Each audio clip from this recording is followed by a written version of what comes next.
So for most people, the biggest investment they make during their working life is to buy a home. And usually many aspire to finish paying off the home before they retire.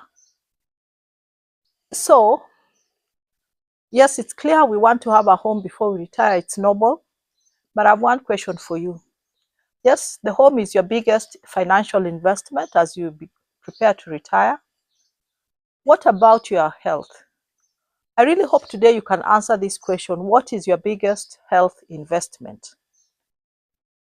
So, we are going to have a discussion. Please relax, get a pen and paper or a notebook, take down some notes.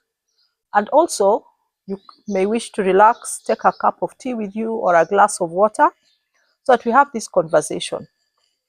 In my part of the world, most people have two homes. They have an urban home where they spend most of their working life. And most of these urban homes will probably be in one of the big cities or in a town. And then they also have a rural home in the village or the countryside where they plan to spend their retirement life. And for some, usually they aspire to eventually sell the urban home to enhance their retirement or to rent or lease it out so they have increased cash flow in addition to the pension they may get from the employer or the retirement fund where they saved their money.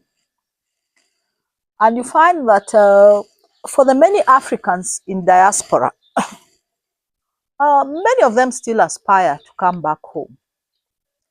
And we now have a movement where we have lots of Africans trying to build retirement homes in Africa.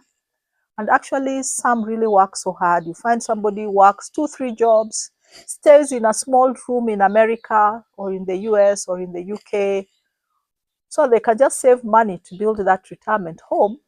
And they're always looking forward to coming back home.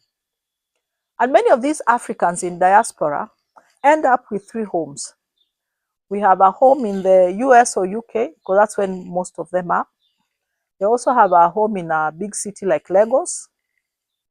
And then they have a home in the village or in the countryside.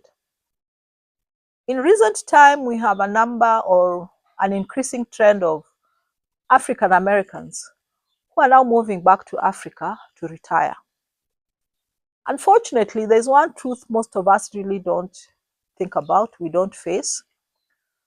For many people, your health begins to decline as you approach retirement or soon after you retire. Actually, often you'll find that within 5 to 10 years, most of the people who retire in my part of the world begin to have health challenges. I really think probably it's the same even in the Western world, where within about 10 years, people begin to have health challenges. So let's ponder on this and see what can we do.